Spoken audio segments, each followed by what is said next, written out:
За та бүхэндээ энэ өдрийн мэндийг хүргэе. За мөрөн сумын хувьд газар тариалан төмс хүнснийгаа эрхэлдэг 126 иргэн аж ахуйн нэгжүүл бүртгэлтэй байдаг. За үүний нэг бол одоо манай 14 дугаар багт хашаандаа хүнснийгаа эрхэлдэг Мижид орж ах их маань бол байна. За энэ дээр бид бүхэн үлгэр дуурал аваасаа гэдэг байдлаар танилцуулж байгаамаа.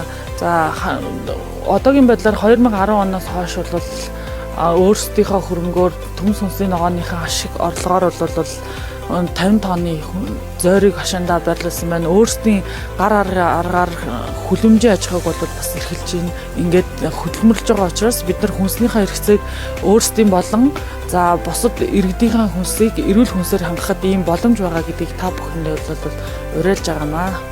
Хүнсний ногоо тариалал 25 жил 2000 оноос хойш газар тариална төмс хүнсний ногоо ургуулах, үйлдвэрлэх ажлыг эрхэлж явуулж байна.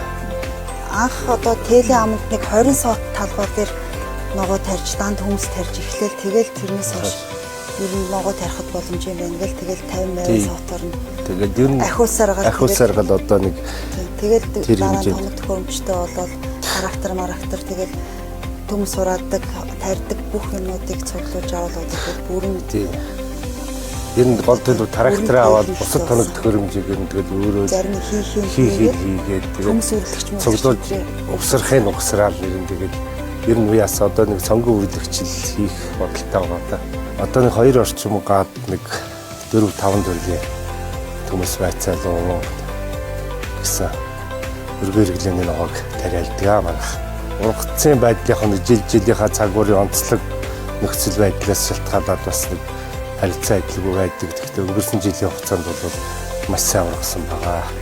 Тэгээд жил болгоны харилцаа адилгүй байдаг ч гэсэн сүүлийн жилүүдэд одоо нэг хөрснийхаа асуудал дээр нэг бордоо нэг өтөг бууцын ажлыг сайн хийж болохтой сүүлийн жилүүдэд бол энэ гайгүй ургац авч байгаа.